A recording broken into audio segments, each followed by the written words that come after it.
গতকালকে যে শিক্ষক আন্দোলন নামছিল, প্রাথমিক যে প্রাইমারি শিক্ষক তার আন্দোলন নেমেছিল। তো একজন জিজ্ঞেস করলো আপনি কোন স্কুলে, সে বলতে পারতেছে না। চিন্তা করেন। তাই কেন বলতেছি, একজন শিক্ষকরে জিজ্ঞেস করছে সে আন্দোলনকারী যে আপনি কোন স্কুলের শিক্ষক, সে বলতে পারতেছে না। আসলে ফেক।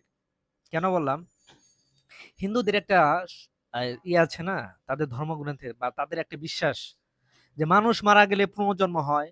কেউ কাক হয়ে আসে, কেউ সাপ হয়ে আসে, কেউ কুত্তা বিড়াল, মানে যেটাই বলেন অনেক কিছু হয়ে আসে, মানে আসে সাপ, হুম, কাক বিচ্ছু, অনেক কিছু হয়ে আসে।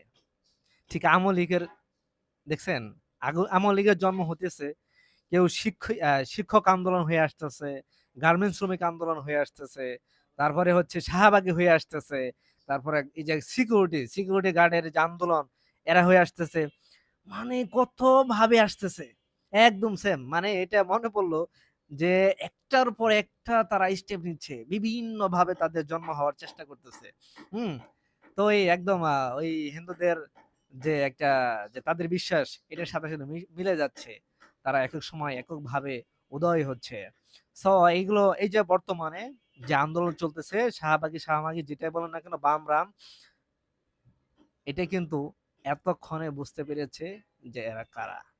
জি, থ্যাংক ইউ ফর শেয়ারিং। আসসালামু আলাইকুম।